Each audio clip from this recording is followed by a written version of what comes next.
రెసిపీగా టేస్టీగా మనము గ్యారెలు ఏ విధంగా చేసుకోవాలో చూద్దామండి. సమ్మర్ హాలిడేస్లో అమ్మ వాళ్ళ ఇంట్లో అమ్మ మెథడ్లో చేశానండి. అమ్మ చెప్పిన ప్రాసెస్ ప్రకారము ఒక 3 kgs వరకు రైస్ తీసుకొని గుప్పడంత వరకు ధనియాలు, అదేవిధంగా జీలకర్రని కూడా ఒక 4 టేబుల్ స్పూన్ వరకు తీసుకొని ఈ విధంగా వీటిని అన్నిటిని బాగా కలుపుకొని వీటిని పౌడర్ చేసుకోవాలండి. మనము గిన్నెలో పట్టించేయాలి. దీని వలన మనకు మంచి టేస్ట్ ఉంటుంది ముందుగా కలిపామంటే. అదేవిధంగా ముందుగా కడిగి పెట్టుకున్న నువ్వులు ఉంటాయి కదా అండి, నువ్వులను ఒక 3 cups వరకు యాడ్ చేస్తున్నాను. నువ్వులు ఎక్కువ క్వాంటిటీతో వేసుకుంటే మనకి మంచి టేస్ట్ అనేది ఉంటుంది. అదేవిధంగా పెసరపప్పు ఉంటుంది కదా, దాన్ని కూడా ముందుగా నానబెట్టుకొని పెట్టాము. ఇది కూడా ఒక 1 hour బిఫోర్ అండి.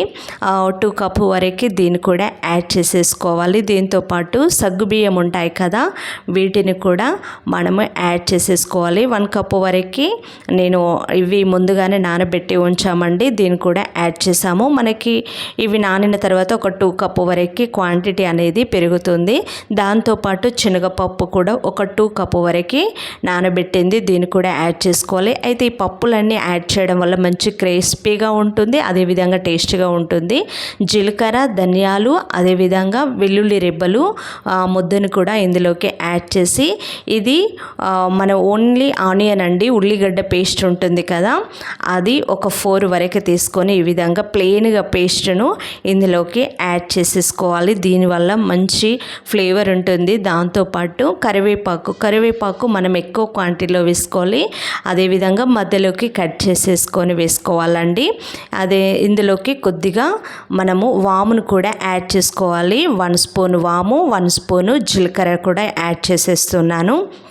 ఇప్పుడు ఇందులోకి మనము కొద్దిగా ధనియాలను కూడా యాడ్ చేస్తున్నాము. అయితే ఇవి ఈ విధంగా మనకి పైన తాకుతూ తినేటప్పుడు చాలా బాగుంటుంది కదా, సో దాని కొరకు కొద్దిగా మట్టుకు వేసుకొని ఇందులోకి కారాన్ని మనము టేస్ట్కు సరిపడినంత వేసుకోవాలి. ఇందులోకి మనము గ్రీన్ చిల్లీ మిర్చి వేయట్లేదు కాబట్టి రెడ్ చిల్లీ పౌడర్ని ఒక 2 టేబుల్ స్పూన్ వరకు వేసుకొని, అదేవిధంగా టేస్ట్కు సరిపడినంత సాల్ట్, 1 స్పూన్ వరకు పసుపును కూడా యాడ్ చేస్తున్నాను.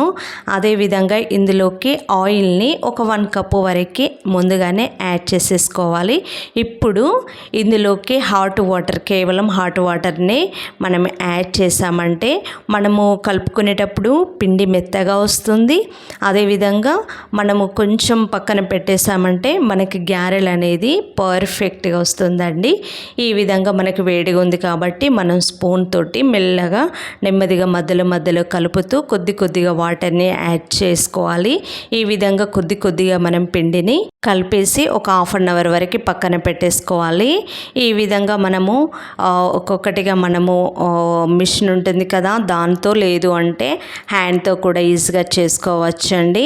గ్యారెలను కూడా ఆరు బయటనే చేసామండి. సమ్మర్ కాబట్టి ఇంట్లో చేయడం కష్టం కాబట్టి బయట అమ్మ ఈ విధంగా కట్టెల పొయ్యి పైన చేసింది. చాలా టేస్ట్గా ఉంది. ఒకసారి ట్రై చేయండి. Thank you for watching.